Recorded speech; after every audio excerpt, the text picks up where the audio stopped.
Tuhan. Sama kita berkumpul kembali untuk kita beribadah yang tengah minggu kita pada sore ini. Mari saya udah makin berdiri, kita mulai kebaktian kita akan angkat lagu penyembahan kita. Terima kasih Yesus.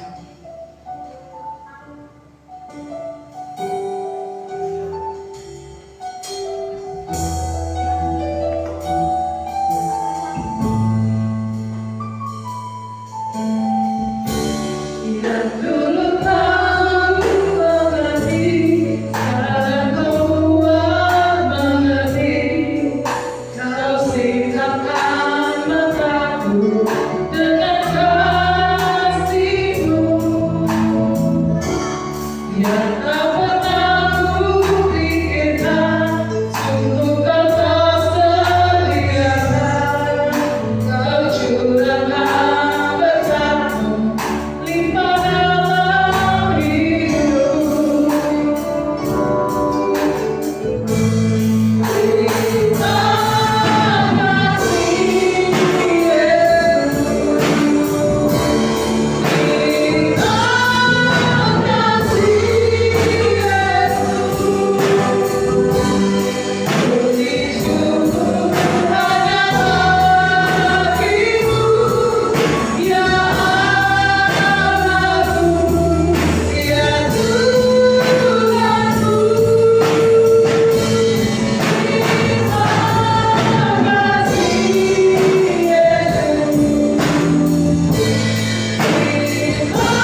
berdoa bagi setiap kehidupan kami, Yesus. Ayah kami sebagai diri Bapak, kami dapat memulaikan ibadah kami pada sore ini, ya Yesus. Terima kasih Bapak, dengan segala penuh rasa ucapan syukur kami mulai kebaktian kami pada sore ini. Dalam nama Tuhan Yesus kami sudah berdoa. Haleluya. Amin. Amin. Kita akan angkat lagu pujian kita, Aku Ingin Selalu Berada di Hadirat.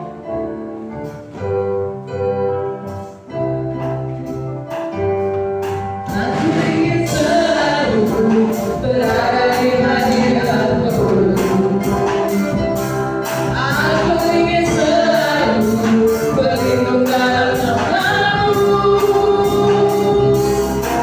Di bawah tatapan hayat-Mu, Kau bawaku terbang tinggi, melintasi langit biru, bagaikan terjawali. Aku ingin selalu berada di hadirat-Mu. Aku ingin selalu berlindung dalam nama-Mu. Di bawah tatapan hayat-Mu, Kau bawaku terbang tinggi, melintasi langit biru, bagaikan terjawali.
Melintasi biru bagikan Raja Wali, seberapapun permasalahan kita, biarlah boleh kita selalu dapat mengucap syukur untuk dalam segala hal.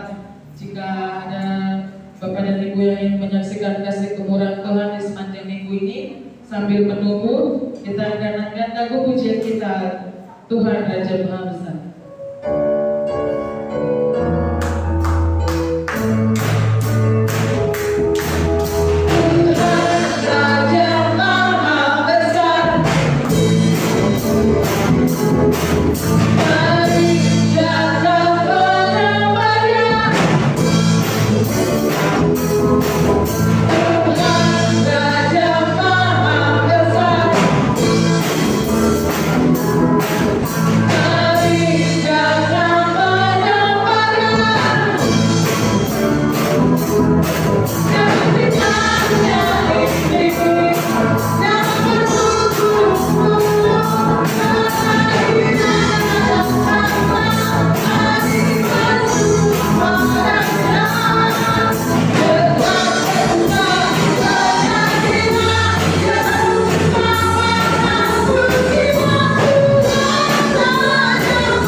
kebenaran Tuhan. Saya persilakan waktu dan tempat. Ada? Tidak ada? Ayo Om. Selamat puji Tuhan.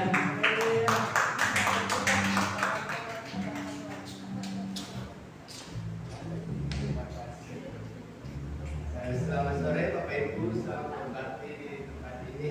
Kami mengucap syukur pada Tuhan apapun yang Tuhan berikan kepada kami, entah itu apa yang kesehatan bagi kami mengucap syukur pada Tuhan. Ya, menyaksikan kemurahan Tuhan yang luar biasa sih, belum nyampe. Cuman kami ingin berkoreksi ke belakang. Bapak Ibu selagi masih sehat, mari beribadah kepada Tuhan. Benar. Kata Ibu Gembala, Bapak Gembala, selagi masih kita sehat beribadah kepada Tuhan. Kami mau koreksi diri ke belakang. Selama 5 tahun kami mengikuti mamanya di rumah sakit, kami beribadah terberkali. Kadang ibadah, kadang enggak. Bapak Ibu Gembala di sini mungkin tahu.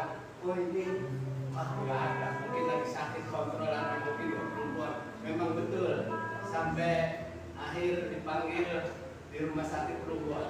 Mari Bapak Ibu yang sedang sehat, yang masih bergiat-giat beribadah, kami sendiri pun merasakan berkat Tuhannya apa? Berkat kalau kita ibadah, kayaknya rasa punya utang. Kami di rumah sakit sering pas hari Minggu, aduh, ini hari Minggu gak berbakti, kami punya salah, kami punya dosa. Setelah mamanya pulang dipanggil Tuhan, kami bersyukur walaupun ulang-ulangan sebulan sekali kami masih bisa berbakti kepada Tuhan walaupun sedang merepotkan pekerjaan apa, kami menyempatkan diri untuk beribadah walaupun pekerjaan memang bisa ditinggal.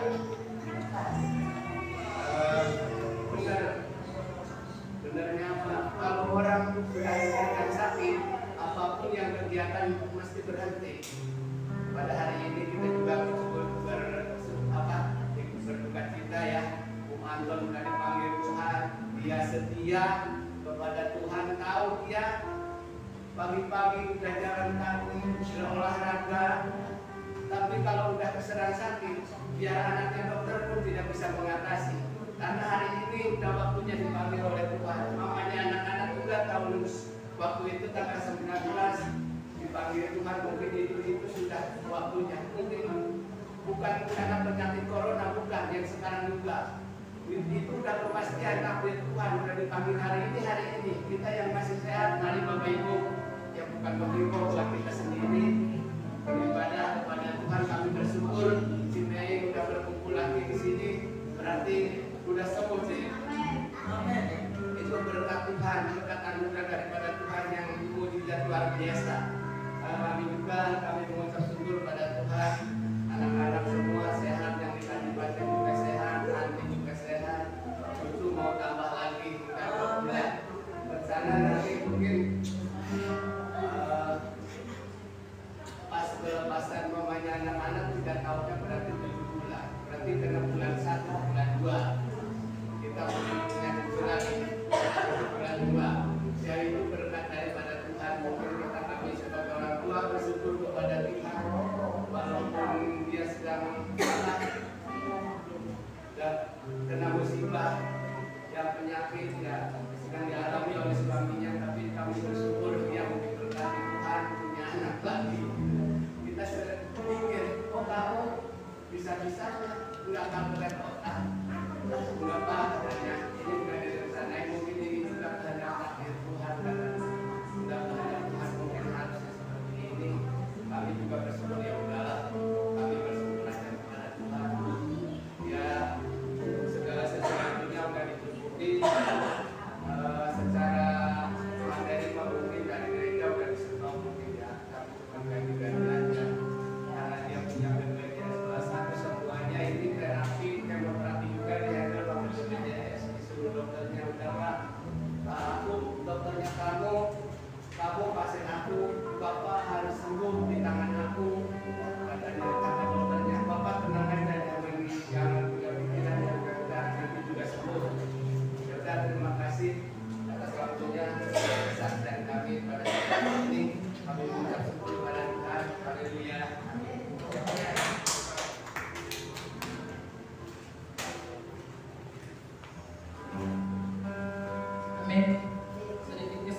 juga mungkin dari saya mewakili keluarga ya. Mungkin pada minggu-minggu kemarin jarang banget buat beribadah hari Rabu karena sakitnya terus menerus. Dari awal mulai Santi kakinya bengkak, minta dijemput setengah 5 sore. Saya pikir kan ada apa pas waktu 2 minggu kemarin itu pas udah mau berangkat ke gereja, Santi telepon nangis jadi dijemput, bilang kakinya bengkak. Itu nyari dokter awalnya kan saya pikir tadinya mau ke dokter Lisa, cuma sama si temennya itu udah didaftarin, katanya saudaranya itu yang biasa tukang catat pasien, jadi udah didaftarin ke situ. Dapetnya pas ke situ saya kira udah didaftarin, udah langsung dimasukin, ternyata belum. Jadi saya pas ke situ maghrib baru didaftarin itu dapat nomor 38. Nyampe sana jam 8 masih harus tunggu sebentar. Sementara kan satu kakinya udah bengkak begitu, awalnya si telapak kan udah nangis terus dari pas mulai tempat kerja. Udah dapat giliran masuk, dokter sih bilangnya karena punggungnya ya. Terus dikasih obat segala macam, gak lama pulang. Dapat 1-2 hari minum obat itu ternyata kayaknya sih nggak cocok. Awalnya memang dikira ya udahlah buat pereda rasa nyerinya mungkin bisa diminum lah, lihat reaksi obatnya 1-2 hari gitu. Ternyata makin kesana malah nggak makin sembuh, malah si kaki makin bengkak. Udah saya bilang ya udah kalau misalkan nggak cocok obatnya lebih baik dilepas aja, barangkali udah ada mendingan. Sampai mungkin buat jalan juga agak susah. Minjem tangannya mama yang satu, kalau tiap pagi dibawa ke samping rumah, dibawa panas-panasnya dituntun buat jalan pulang balik itu ke bebatuan sama ke jalan aspal kan lumayan tajam batu-batu keringetnya itu. Nah sampai udah berapa lama gitu, ya udah rada mendingan kepes, udah rada mendingan kepes, ternyata bengkak lagi. Dan sementara waktu itu kan mau udah janjian si Dewi sama si Billy kan di Bandung udah mau sewa gaun, jadi kitanya mau nggak mau harus datang ke sana. Dan kondisi sakit saya bilang ya udah kalau misalkan gaunnya nggak sanggup nggak usah dipaksain. Waktu itu pas udah pesen travel juga hari Jumatnya, pas janjian kan hari Sabtu gitu. Nah udah gitu ya udahlah. Si Santi bilang ya udah kalau saya sakit gak usah, lebih baik. Nah si mamanya pengen banget pergi ke Bandung, maksakan. Jadi ya Santinya ya udahlah daripada mamanya kayak gitu masih mending kita berangkat. Ya udah kalau misalkan kamu mau berangkat dibawa segala mau obatnya mau ininya. Sampai terakhir itu sebelum pergi beli jamu dulu buat pulang di Nyonya Padang. Saya tanya kan buat barangkali nggak terlalu sakit gitu, biar malamnya dia bisa istirahat, biar paginya kan bisa pergi berapa hari, 2 hari sampai 3 hari di sana. Tetap aja mungkin karena di sana juga agak pentingan ya dibawa istirahat terus di rumah gitu. Kita juga di sana nggak pergi kemana-mana, paling setelah selesai fitting baju pergi makan keluar langsung pulang lagi. Udah terus saja begitu dari pagi, siang, sore saya bikin jamu terus, nggak berhenti. Saya bilang bosan nggak apa-apa, yang penting cepat sembuhnya, jangan dilihat rasa pahitnya, tapi kesehatannya yang dicari. Udah diminum, mendingan kepes pulang. Udah pulang, mendingan di rumah itu kan masih ada waktu libur lagi.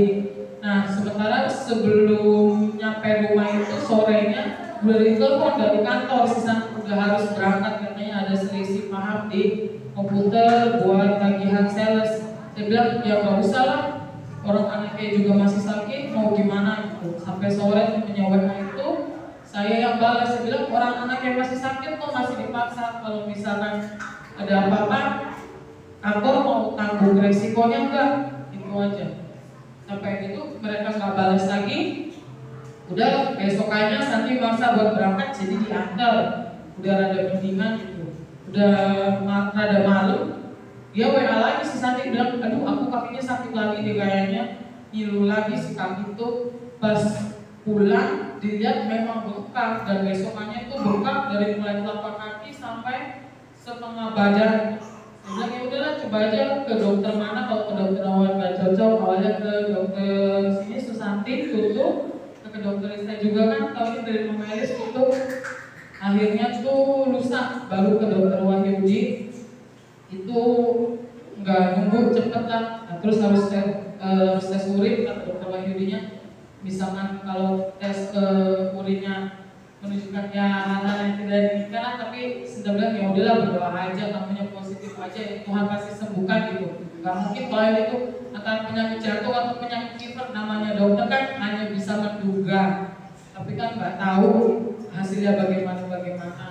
Berdoa aja, kamu banyak pokoknya apa yang dikasih obat dari dokter itu diminum, tunggu reaksinya aja. Sampai itu orangnya nggak sabaran, pengennya instan. Hari ini minum obat, besoknya udah harus sembuh. Saya bilang nggak ada yang kayak gitu. Tunggu aja 2-3 hari baru penasaran. Besoknya udah pulang kerja itu minta diantar tes urin. Ya udah, saya bilang kamu bawa nggak si surat ininya pengantarnya sama bawa itunya, ke pengantarnya bawa. Udah langsung ke sana, saya ke rumah UU dulu, minta diantar. UU kan emang dari awal dokter Wahyudi UU yang ngantar gitu. Udah ke medisina tes, ternyata hasilnya puji Tuhan nggak ada apa-apa, nggak ada yang namanya penyakit liver atau jantung, puji Tuhan nggak ada apa-apa. Terus balik lagi ke dokter Wahyudi, dikasih obat malah nggak bayar. Dua obat yang dikasih itu secara cuma-cuma buat penghilang rasa nyerinya. Sampai sekarang sih puji Tuhan sudah agak membaik. Dan mama pun juga dari udah berapa minggu sakit, mungkin enak aja bawaannya karena mama juga kan punya emak, terus juga kakinya sakit, tapi puji Tuhan, Tuhan beri kesehatan yang luar biasa. Tuhan mengizinkan keluarga kami itu kembali pulih sehingga kami boleh dapat beribadah bersama-sama berkumpul di tempat ini. Itulah kesaksian dari keluarga saya. Terima kasih. Jika tidak ada yang lain, kita akan memberikan persembahan kita yang terbaik untuk Tuhan. Sambil menjaga persembahan, kita akan angkat pujian kita, kerja buat Tuhan.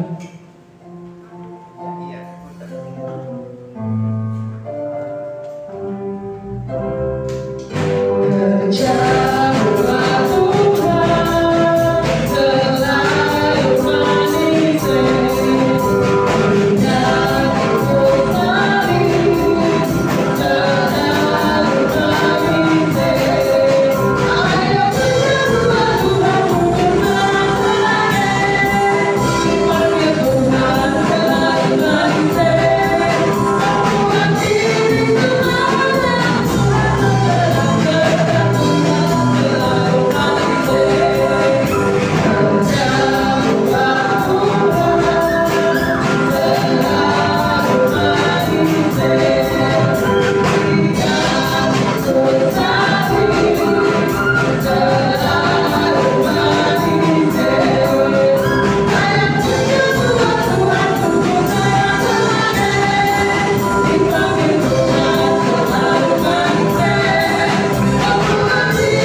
Bapa dapat selalu menjadi anak-Mu yang selalu dengar-dengaran akan firman-Mu, yang selalu dengar-dengaran akan kebaikan-Mu di dalam setiap kehidupan kami ya Yesus. Kiranya berkat-Mu selamanya daripada Engkau selalu mengikuti kami ya Bapa, seberapapun kami yang ada pada dasar ini ya Bapa. Kiranya puji-pujian yang telah kami bawakan boleh dapat menyenangkan hati-Mu ya Bapa. Kalau sebentar juga kami akan mendengarkan sebagian daripada firman-Mu ya Yesus. Terlebih juga ya Bapa, bagi pakai ya Bapa hati kebenaran bahkan setia menggunakan kami ya Yesus untuk berkat-Mu ya Bapa dapat selalu dapat berbuah di dalam setiap kehidupan kami ya Yesus. Pakai juga ya Bapa, terlebih ya Bapa sebentar akan menyampaikan firman-Mu. Kiranya perkataan yang keluar dari mulut bibir lidah hamba-Mu ya Bapa boleh semuanya berasal daripada Engkau ya Bapa. Berkat-Mu selalu tercurah di dalam setiap kehidupan kami ya Bapa. Terima kasih juga ya Yesus kalau kami ya Bapa sudah memberikan persahabatan kami yang terbaik untuk pekerjaan-Mu di tempat ini juga ya Bapa. Besar kecil dan Engkau balas memberkati ya Yesus. Kami siap untuk kami dapat mendengarkan firman-Mu. Di dalam nama Tuhan Yesus kami sudah berdoa. Haleluya. Amin. Saya serahkan kepada yang menyampaikan firman Tuhan.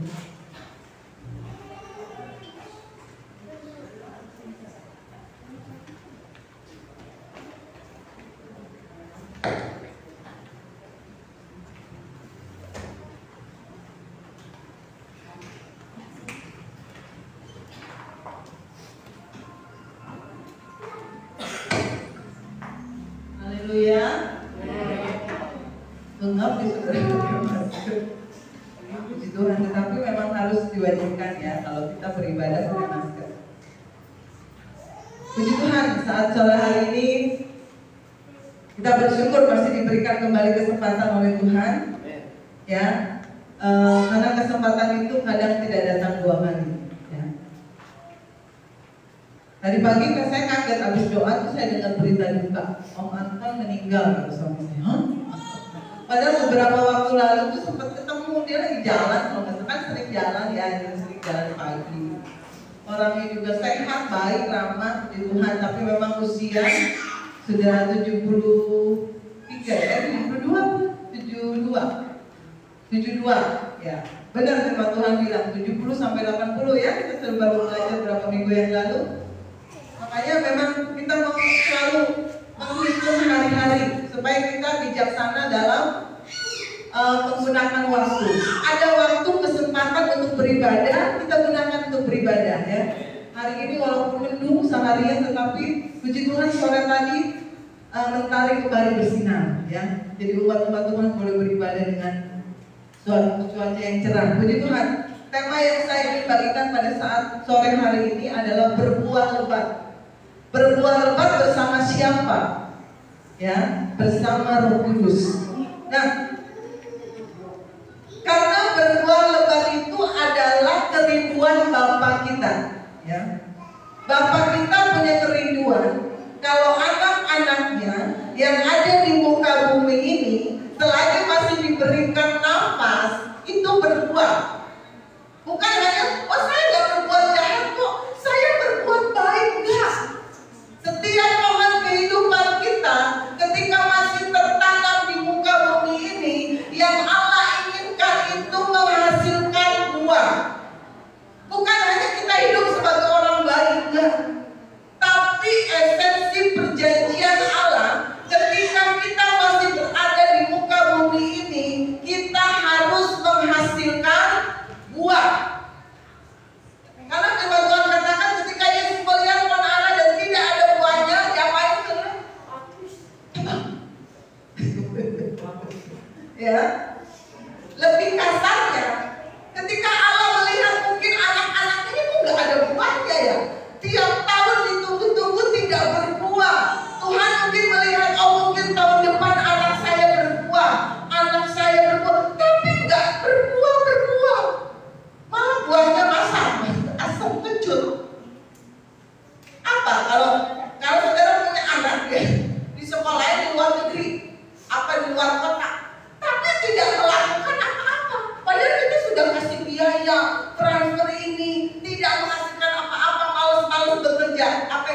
lakukan? Suruh pulang kan? Terus balik-balik. Kuliah orang, belajar orang, pulang. Nah itu, kalau kita tidak menghasilkan uang, jangan salahkan Bapak kalau disuruh pulang. Ya kita gak berbuat. Di dunia ini kita tidak menghasilkan uang, malah jadi batu sandungan. Ya udah disuruh pulang. Nah, baca Kejadian 1 ayat 28. Dalam diri saya dan saudara sudah ada perjanjian untuk menghasilkan uang. Kejadian 1 ayat 28. Ini kejadian pertama, ya. Kitab pertama. Dan Allah sudah memberikan potensi dalam hidup saya dan saudara untuk berbuah lebat. Allah memberkati mereka, ya. Lalu Allah berfirman kepada mereka dan kepada saya dan saudara saat malam hari ini, beranak cuculah dan bertambah banyak, penuhilah bumi dan taklukkanlah itu, berkuasalah atas ikan-ikan di laut dan burung-burung di udara dan atas segala binatang yang merayap di bumi. Kepada manusia pertama Allah berfirman, beranak cuculah, bertambah banyak, ada perjanjian berkat. Allah berfirman. Dan saudara lihat hari ini, dari satu Adam, ketika Allah memberkati, sudah berapa miliar? 7 miliar. Betul? Itu Allah kalau berfirman dan Adam dihembuskan nafasnya, itu berbicara Roh Kudus 7 miliar sampai detik hari ini. Saudara, dalam hidup saya dan saudara, Allah itu mengharapkan saya dan saudara produktif, menghasilkan uang, bukan jadi orang Kristen yang ya biasa-biasa aja. Enggak, Allah ingin kita berbuah. Allah sudah memberkati. Allah sudah memberkati. Sudah ada potensi, sudah ada kapasitas dalam hidup saya dan saudara. Saudara bayangkan dari ketika saudara dijadikan dari sel telur dan sel sperma, ya, yang belajar biologi. Itu bukan 10-20 sel telur dan sel sperma. Sampai belibet ngomongnya. Tapi ratusan ribu bahkan miliaran. Dari miliaran sel telur, ratusan ribu sel sperma, jadilah satu Ami. Jadilah satu Leonardo, betul? Jadilah satu Florel. Berarti esensi saya dan saudara, sejak saya dan saudara terbentuk, saudara sudah pemenang. Amin. Saudara sudah punya keturunan DNA pemenang. Dari ratusan miliaran sel telur dan sel sperma jadi satu saudara. Betul? Dan saudara ini yang ada di sini itu adalah pemenang dari sekian banyak ratusan miliaran sel telur dan sel sperma. Jadilah satu benih yang bernama saya dan saudara. Dari dalam hidup saya dan saudara sudah ada kapasitas potensi pemenang. Amin. Jangan mau kalah lagi dalam hidup ini.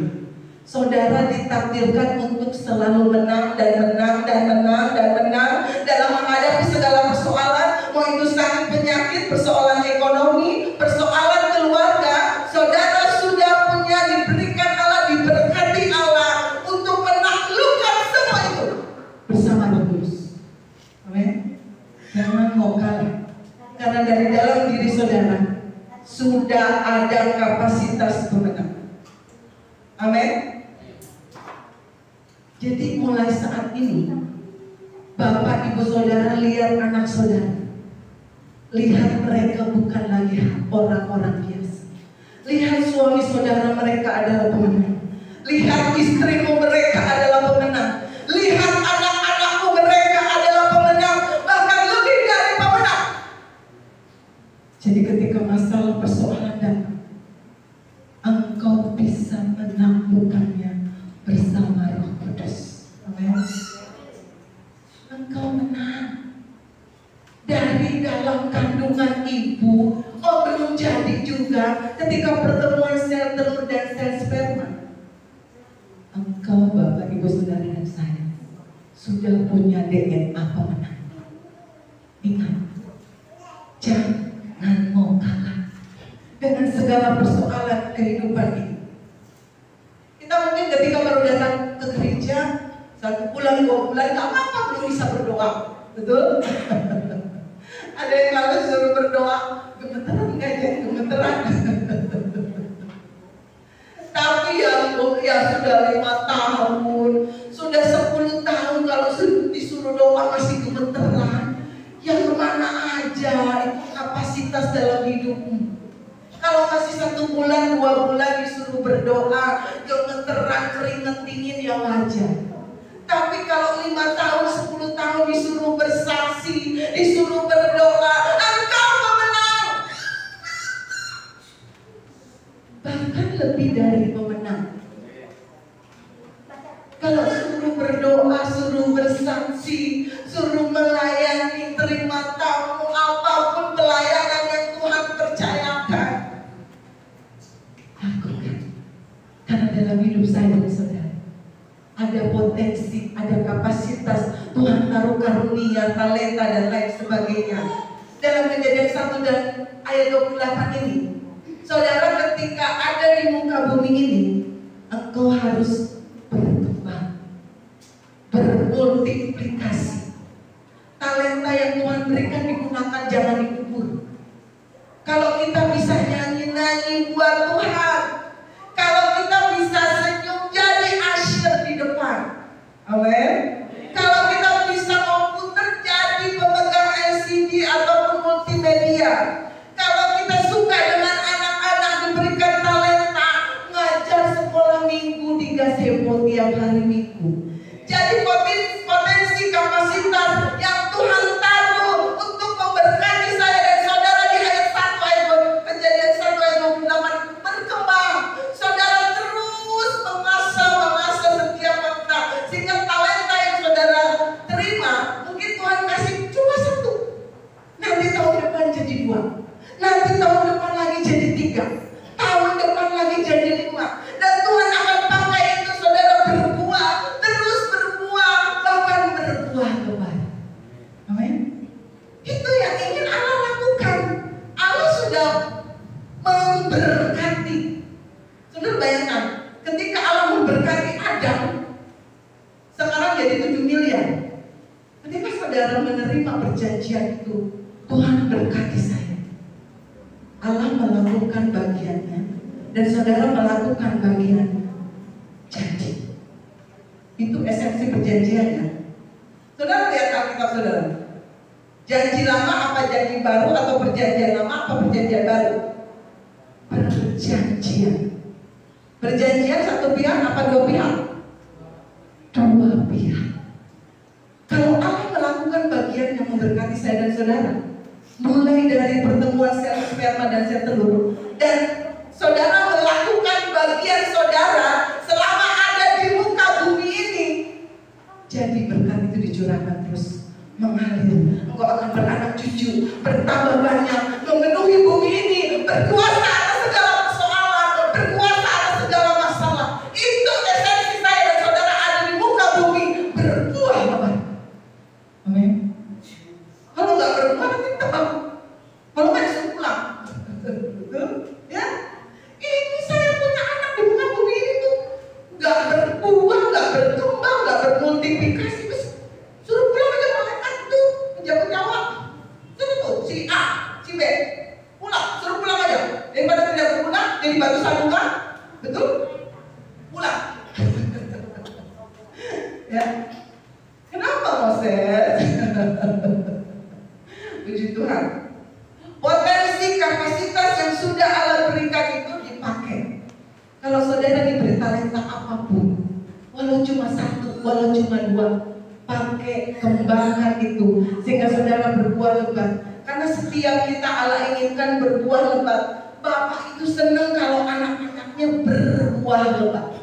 Matius 25 ayat 20 sampai 21. 25 ayat 20 sampai 21. Coba yang baru ulang tahun baca yang keras. Coba yang baru ulang tahun. Ambil. Iya, Matius 25 ayat 20 sampai 21. Matius 25 ayat 20. Hamba yang menerima 5 talenta itu datang dan dia membawa lawan 5 talenta. Katanya, Tuhan 5 talenta Tuhan percaya kepadaku. Dan aku telah beroleh lawan 5 talenta. Maka kata tuannya itu kepadanya, baik sekali perbuatanmu itu, hai hambaku yang baik dan setia. Kau telah setia dalam perkara kecil. Aku akan memberikan kepadamu tanggung jawab dalam perkara yang besar. Masuklah dan turutlah dalam kerajaan. Amin. Terima kasih. Selamat ulang tahun. Keberapa? 17. 15. Nah, saudara jangan salah fokus dengan ayat ini. Coba ke ayat 20. Jangan lihat 5 talentanya, ya. Nanti kalau saudara fokus di 5 talenta, saudara lebih teman saya punya 5 talenta, kerjaan saya cuma 1. Gak masalah 5, 4, 3, 2, 1. Yang penting talenta itu tidak dikubur di bawah tanah. Saudara mau punya 1 talenta, 2 talenta, 5 talenta, 4 talenta, 10 talenta. Kalau cuma dikubur buat apa? Tidak menghasilkan buah. Betul? Jangan salah fokus dengan ayat ini ya. Yang penting walaupun saudara hanya dikasih 1 talenta, 1 karunia, 1 kebisaan oleh Tuhan, yang penting itu dikembangkan, menghasilkan buah. Apapun di talenta yang Tuhan berikan itu dikembangkan. Sehingga Allah melihat nih, oh pohon rohani Tasya ada pertumbuhan, oh pohon rohaninya Leonardo ada perkembangan, bermultiplikasi. Tiap tahun level imannya naik misalnya. Oh Tante Eli tiap tahun level imannya semakin kuat. Betul? Itu yang mungkin Anda lihat. Pertumbuhan, perkembangan, multiplikasi dari setiap talenta karunia yang Tuhan berikan dalam hidup saya dan saudara. Sadari itu. Allah mengharapkan adanya kemajuan, pertumbuhan, pertambahan, berbuah yang berbuah lebat dari pohon kehidupan saya dan saudara. Itu yang menyukakan hati Tuhan. Saudara nih Bapak Ibu Saudara, para orang tua, kalau punya anak, ya, saudara sekolahin. Kalau anaknya belajar dengan rajin, senang orang tua. Kalau anaknya dengar-dengaran, orang tua senang kan? Kalau anaknya bisa mengembangkan potensi di lesin ini jadi, di lesin itu jadi, senang gak orang tua? Senang. Tapi kalau anak di lesin itu, di lesin ini, dikasih ini gak jadi, malah merugikan, mempermalukan nama keluarga, malu sekali. Begitu juga dengan Bapa di surga. Ketika anak-anaknya di muka bumi ini berbuah lebat, semakin lebat, hati Bapa disenangkan. Yesaya 5 ayat 20. Yesaya 5 ayat 2.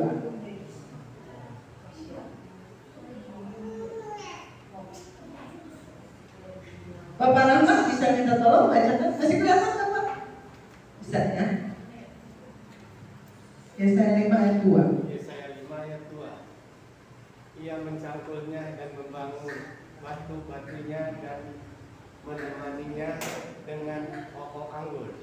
Pilihan ia mendirikan sebuah menara jaga di tengah-tengahnya dan menggali lubang, tetap memeras anggur, lalu dinantinya supaya kebun itu menghasilkan buah anggur yang baik. Tetapi yang dihasilkan ialah buah anggur yang asam. Amin, terima kasih. Ini pemilik kebun anggur sudah dicangkuli, dibuang batu-batunya, ditanami pohon anggur pilihan, betul? Lalu dia mendirikan menara jaga supaya berjaga-jaga atas kebun anggurnya. Lalu menggali lubang tempat memeras. Jadi kalau buah anggurnya sudah berbuah, diperas, sudah rumahnya, lalu dinanti-nantikan buah anggur yang manis, tapi hasilnya apa di situ dikatakan? Buah anggur kecut. Kecewa apa? Kecewa banget. Disuruh pulang. Ya, dari pohon anggur, aduh, saya mau nih, Bapak di surga sih ngarepin ya. Anak-anaknya itu jadi anak-anak yang berbuah lebat, menjadi saksi, bersaksi ke sini, bawa jiwa, menjadi anak-anak Tuhan yang setia, melakukan kebenaran firman Tuhan. Tapi ketika dinanti-nanti buahnya, jadi batu sandungan, narkoba, apalagi banyak. Anak-anak jadi anak-anak yang nakal, gak mau belajar misalnya. Jadi anak Tuhan yang gerejanya setahun sekali kayak kapal selam. Ya, itu buah anggur yang asem, lucu. Lama-lama, saudara yang punya kebun anggur kayak gitu, hasil buah anggurnya diganti kan, lama-lama udah bubar. Bubar, ganti kebun pisang. Ya, kan? Kalau kita punya kebun tapi hasilnya asam atau mengecewakan, pasti dibubarin.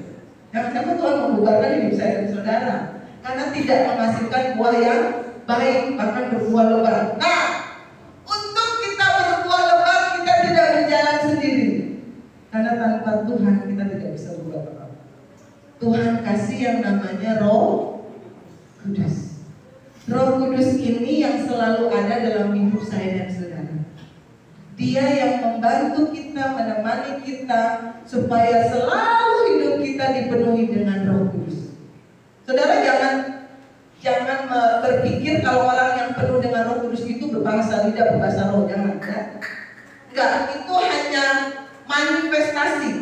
Tapi orang yang hidup penuh dengan Roh Kudus itu hidupnya dituntun, dipimpin oleh Roh Kudus. Roh Kudus, saya mau melakukan ini, kasih petunjuk, kasih tanda. Oh, kalau dibuka jalan berarti Roh Kudus Tuhan menyetujui bisa. Roh Kudus, saya ingin memberi kepada ini, kasih tanda. Betul? Itu namanya hidup dituntun oleh Roh Kudus. Saya mau melakukan ini, berkenan nggak ya hati Tuhan? Nanti Roh Kudus yang tuntun. Itu saudara ya. Nah, saya ingin bagikan 5 hal yang terjadi ketika hidup saya dan saudara itu dipenuhi, dituntun oleh Roh Kudus. Yang pertama, Roma 8 ayat 26. Apa yang terjadi ketika Roh Kudus memenuhi hidup saya dan saudara? Roma 8 ayat 26. Roma 8 ayat 26. Ibu Jenny Manalu tolong bacakan. Roma 8 ayat 26.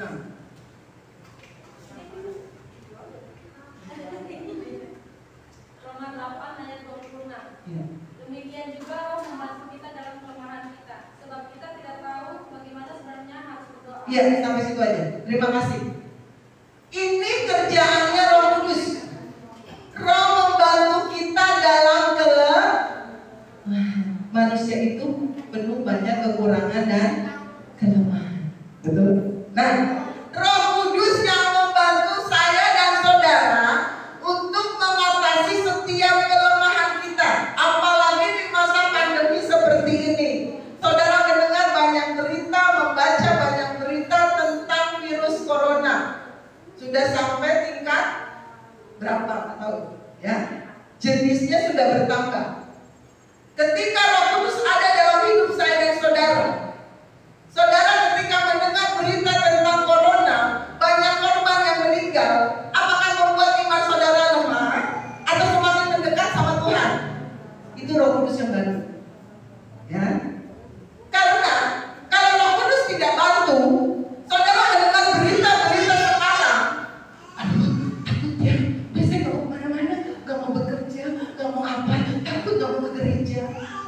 Bukan hanya saudara jaga jarak dengan sesama, tapi yang dilakukan manusia zaman sekarang ketika ada berita-berita, menjaga jarak dengan Tuhannya. Udah gak doa di rumah, gak ibadah online, gak ke gereja,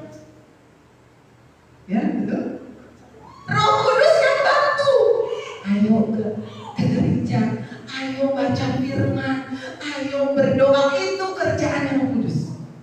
Amin. Ya. Minta Roh Kudus itu selalu memenuhi saya dan saudara. Roh Kudus tuntun saya, Roh Kudus pimpin saya, pegang tangan saya sehingga saya selalu melakukan kebenaran demi kebenaran firman Tuhan. Sehingga saya berani, sehingga saya mampu. Itu pekerjaan Roh Kudus. Saudara, tanpa Roh Kudus kita gampang stres. Betul? Manusia itu lemah, apalagi hatinya gampang pecah. Tapi kalau Roh Kudus bertata dalam hidup saya dan saudara, kita minta kekuatan dari Roh Kudus, kita menjalin hubungan dengan Roh Kudus tiap-tiap bulan, tiap-tiap tahun, tiap-tiap apa?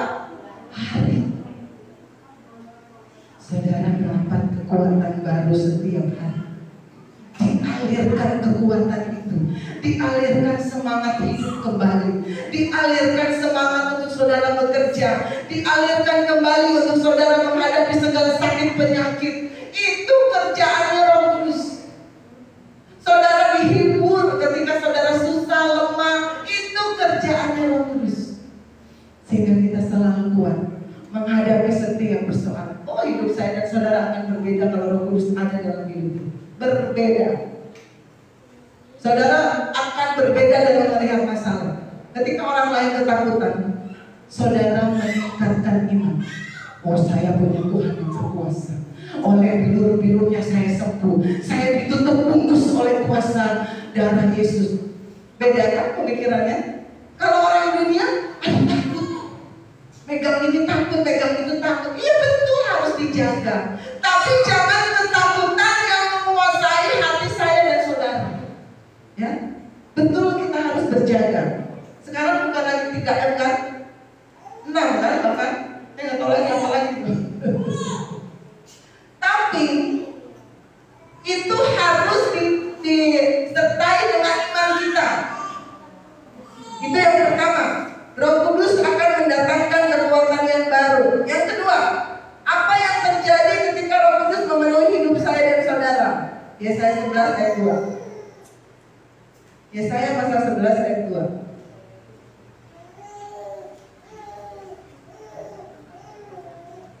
Bapak Senianto minta tolong bisa bacakan. Yesaya 11 ayat 2. Ya. Roh Tuhan akan ada padanya, roh hikmat dan pengertian, roh nasihat dan keperkasaan, roh pengenalan dan takut akan Allah. Amin. Terima kasih. Ketika Roh Kudus memenuhi hidup saya dan saudara, yang kedua, kita bisa melakukan perbuatan yang besar dan berbuah lebat. Saudara, ketika Roh Kudus ada dalam hidup saya dan saudara, ketika Roh Tuhan ada pada saya dan saudara, kita punya hikmat, betul? Kita punya hikmat dalam melihat sesuatu, mengambil keputusan. Kita punya pengertian berdasarkan kebenaran firman Tuhan. Kita tidak lagi bingung dalam menghadapi sesuatu. Kalau Roh Tuhan, Roh Kudus ada dalam hidup saya dan saudara. Cara berpikir kita berbeda. Cara memandang masalah kita berbeda. Kalau Roh Kudus ada dalam hidup saya dan saudara, tidak bingung. Oh, kenapa ada pandemi ini ya? Tidak bingung, karena tahu kebenaran. Karena Roh Kudus yang akan kasih pengertian.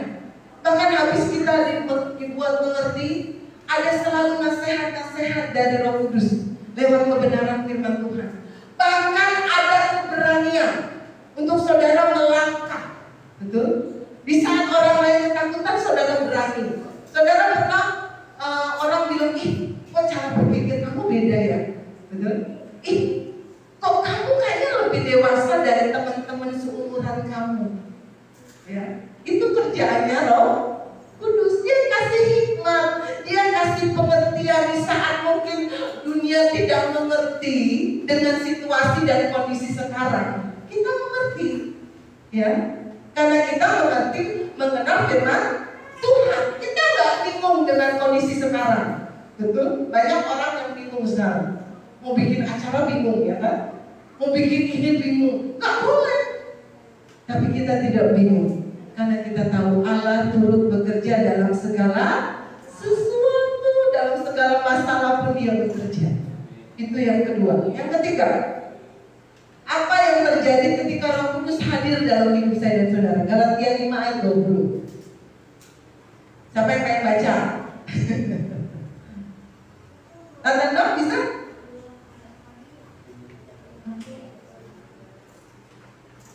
Penyembahan berhala, sihir, perseteruan, perselisihan, iri hati, amarah, kepentingan diri sendiri, pencitraan, roh pemecah. Nah, ini lawannya dari roh yang Roh Kudus. Nah, kalau gua baru di mana? Kayaknya saya salah ayat. Iya. Yang gua baru. Ya. Kalau saudara, Roh Kudus ada dalam hidup saya dan saudara. Yang dihasilkan bukan roh yang tadi. Betul? Percitraan, perselisihan, pertengkaran, iri hati, dengki, dan lain sebagainya. Tapi kalau Roh Kudus ada dalam hidup saya dan saudara, apa buahnya? Kasih, sukacita, damai sejahtera, kesabaran, kemurahan, kebaikan, kesetiaan, dan lain sebagainya. Itu yang muncul dalam hidup saya dan saudara. Itu yang muncul dari pohon kehidupan saya dan saudara. Buah kesetiaan, buah kesabaran, sehingga orang memetik dan memakannya rasanya manis, bukan kecut. Ya, orang dekat-dekat saudara itu senang. Kenapa? Ada sukacita, ada damai sejahtera. Saudara itu sabar, sampai panjang kayak kereta api. Betul? Orang dunia melihat sabar banget ya kamu ya, menghadapi si A, si B, si C, si D, si E, si Z. Kok sabar ya? Saya nggak sabar tuh. Iya kan? Itu buah dari roh. Itu buah yang dihasilkan. Bahkan saudara akan berbuah lebat, terus berbuah lebat. Ada kasih dalam hidupmu, ada kesetiaan dalam hidupmu, ada sukacita dan sejahtera. Saudara tahu ketika Adam dihembuskan oleh Allah dari seonggok debu dan tanah, dihembuskan Roh Kudus. Sekarang jadi 7 miliar. Ketika Allah menghembuskan, apa yang dilakukan Adam? Dia menamai seluruh hewan-hewan, binatang, tanaman di tangan itu. Berapa ratus, berapa ribu dia taklukkan. Oh, ini gajah. Sebelum dia menamai gajah, dia teliti dulu, dia taklukkan dulu. Oh, ini macan, oh ini buaya, oh ini cicak, oh ini kecoa. Betul? Ditaklukkan semuanya oleh Adam. Oleh satu Adam. Saudara bayangkan, satu Adam ketika Roh Kudus, Roh Tuhan dihembuskan, melakukan perkara. Kalau saudara hidup dengan Roh Kudus, saudara adalah bukti kebesaran Tuhan. Dalam hidupmu akan menghasilkan mujizat, ada kesaksian demi kesaksian. Saudara akan diberkati, bahkan saudara akan melakukan perkara-perkara yang besar. Saudara ingat Petrus? Berapa kali dia menyangkal? 3. Dia bilang, Yesus, kalau ada yang berani-berani melakukan ini sama engkau, saya paling duluan. Betul? Dia bilang gitu kan? Tapi ketika Yesus ditangkap, apa yang terjadi? Ketika Yesus ada di salib, apakah ada Petrus di situ? Yang ada cuma Yohanes dan ibunya Yesus. Kemana Petrus? Karena dia belum ngumpet. Anda tahu ngumpetnya di mana? Bawa salib. Oh, nah di sungai itu ya. Nah, kemana Yesus? Petrus yang ngomongnya besar itu. Oh, kalau terjadi apa-apa sama Yesus, saya akan maju. Betul? Ketika prajurit Romawi datang, dia lari.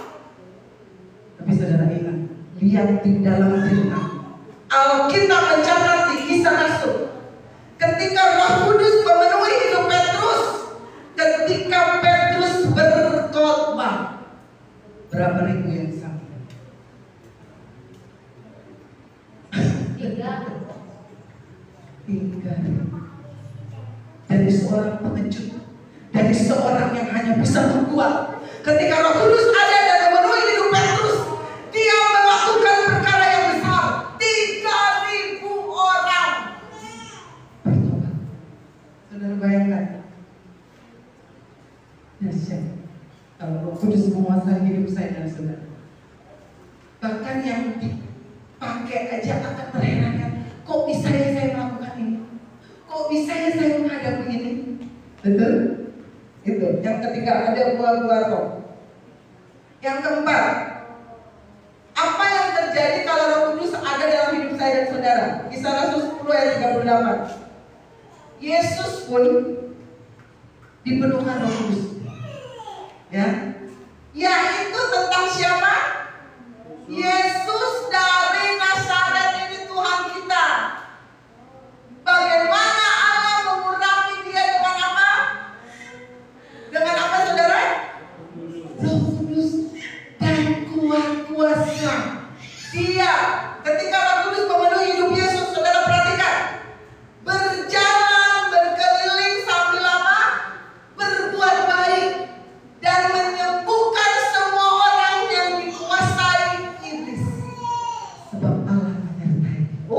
Saudara dan saya, kalau Roh Kudus mengurapi kita, kita akan punya kekuatan baru. Kita akan hidup dengan penuh mujizat demi mujizat. Ada kesaksian demi kesaksian. Bahkan ketika saudara berdoa atas orang sakit itu pasti sembuh. Saudara bersaksi, orang yang dengar dikuatkan. Betul? Orang melihat hidup saudara diberkati. Pengen tahu kemana ya tante Wawa kok kayaknya suka cinta terus. Kan? Orang kalau lihat nggak usah kita banyak ngomong, tapi dari kesaksian kita itu sudah terbuka. Aduh, Bapak Rahmat ditinggal istrinya semakin setia. Betul? Orang akan lihat dari kesaksian hidup saya dan saudara. Kalau saudara penuh dengan Roh Kudus, saudara akan punya kuasa. Kuasa itu mengalir. Kayak lampu ruangan ini. Kayak listrik. Roh Kudus itu kayak listrik. Ketika listrik itu mengalir, ruangan yang tadinya gelap menjadi terang. Ruangan yang tadinya panas menjadi, karena ada AC, ada aliran listrik, jadi adem dingin. Kalau nggak ada listrik bisa nyala nggak? Nggak bisa. Kalau saudara ada aliran listrik Roh Kudus, hidupmu akan berbeda. Amin. Amin. Yang terakhir, kita akan menjadi saksi Tuhan kalau Roh Kudus ada dalam hidup kita dan saya dan saudara. Ayat terakhir, Kisah Para Rasul 1 ayat 8. Apa yang terjadi dalam hidup saya dan saudara kalau Roh Kudus dicurahkan dalam hidup kita? Tetapi kamu akan menerima kuasa. Kalau Roh Kudus turun atas. Jadi syaratnya apa?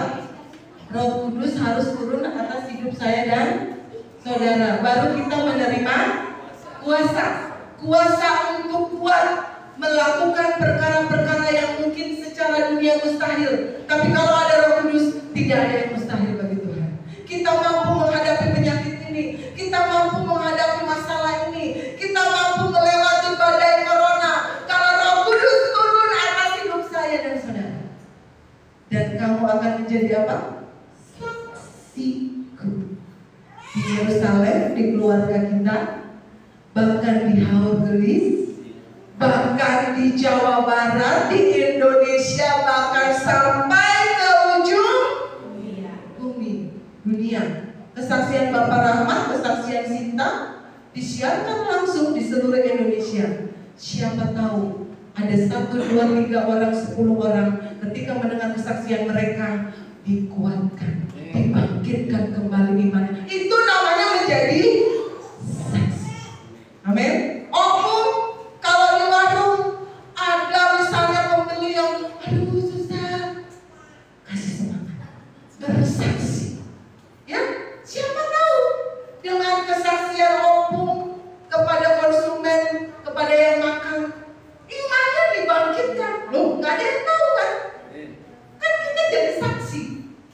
menyembuhkan yang lemah. Betul? Yang sakit, oh ada darah Yesus. Amin. Yang lagi lemah, yang lagi depresi, yang lagi stres, patah hati dan lain sebagainya, akan dikuatkan dengan kesaksian saya dan saudara. Amin. Saudara akan jadi saksi pertama-tama dalam keluarga, kemudian keluar RT RW, terus kota, terus sampai ke ujung bumi. Amin. Saya mau main musik. Minta Roh Kudus memenuhi hidup kita mulai malam hari. Hidup saudara akan berbeda kalau Roh Kudus turun dalam hidup saya dan saudara. Saudara akan kuat menghadapi apapun. Saudara akan berbeda. Saudara akan dipakai. Saudara akan senantiasa dikeluarkan. Saya boleh kita semua bangkit berdiri, nyanyikan pujian ini dengan iman. Minta Roh Kudus memenuhi saya dan saudara. Minta Roh Kudus turun memenuhi hidup saya dan saudara. Amin.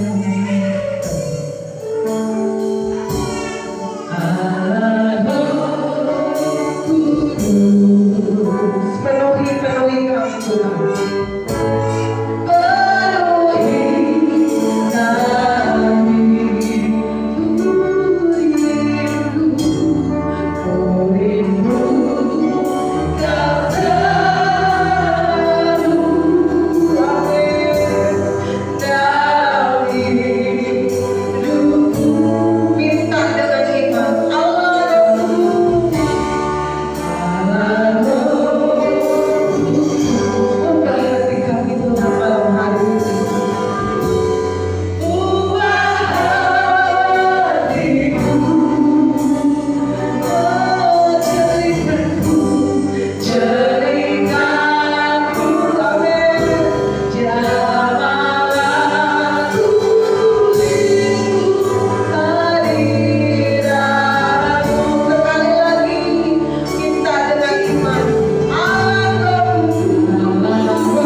memberikan kita hikmat, pengertian, bahkan keberanian untuk kita melakukan perkara-perkara besar.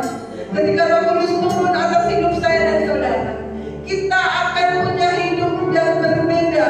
Kehidupan saya dan saudara akan berbeda. Saudara akan punya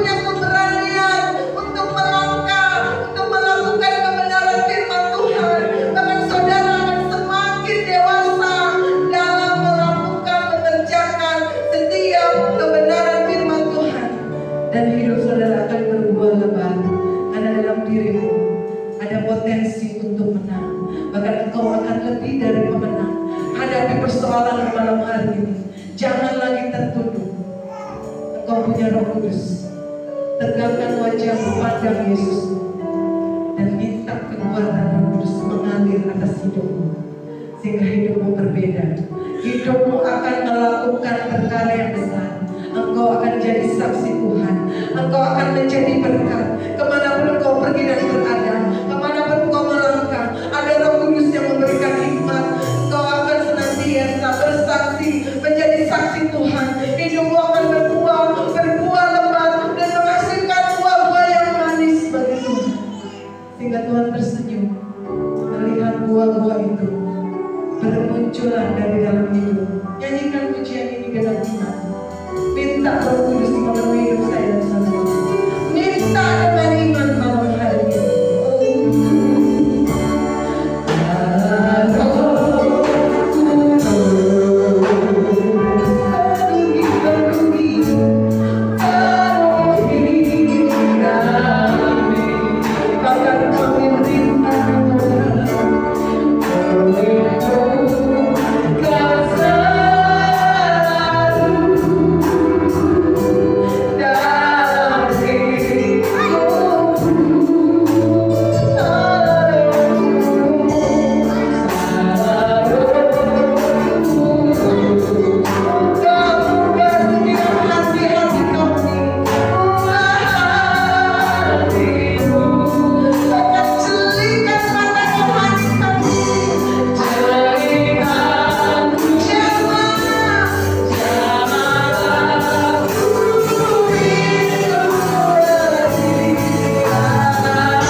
Tuhan yang hanya kemarin terganggu, Tuhan juga kau jamah sembuhkan.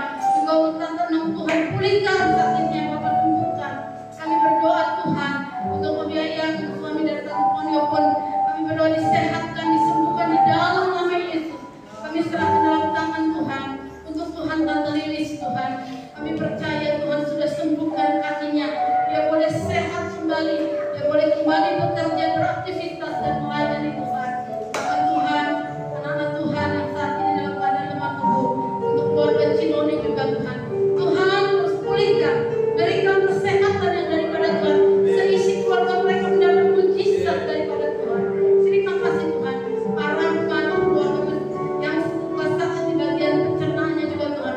Kau tolong Tuhan, jamah sembuhkan, pulih di dalam nama Tuhan Yesus. Terima kasih Bapak. Kami serahkan semuanya dalam tangan-Mu. Ampuni tiap dosa, kesalahan, kelemahan kami Tuhan. Kami mau hidup bersama dengan Engkau, berbuah lebat, tapi buah itu manis, buah itu menyenangkan hati Tuhan, buah itu menyenangkan sesama. Terima kasih Bapak. Terima kasih malam hari ini. Sebelum kami pulang ke rumah kami masing-masing Tuhan, Engkau memberkati kami dengan makanan dan minuman yang sudah tersedia. Taruh berkat di atas yang menjadi kesehatan kekuatan bagi kami. Dan kami mau makan dalam nama Tuhan Yesus Kristus. Mari saudara, kita angkat tangan kanan kita, kita angkat hati kita di hadapan Tuhan. Tuhan memberkati engkau dan melindungi engkau. Tuhan menyinari engkau dengan wajahnya dan memberi engkau kasih karunia. Tuhan menghadapkan wajahnya dan memberi engkau damai sejahtera. Jemaat yang dikasih Tuhan, pulanglah engkau dalam persekutuan dalam kasih Allah Bapa, Anak yang tunggal Tuhan Yesus Kristus. Roh Kudus menyertai kita sampai Maranatha. Tuhan memberkati. Haleluya. Amin. Selamat makan.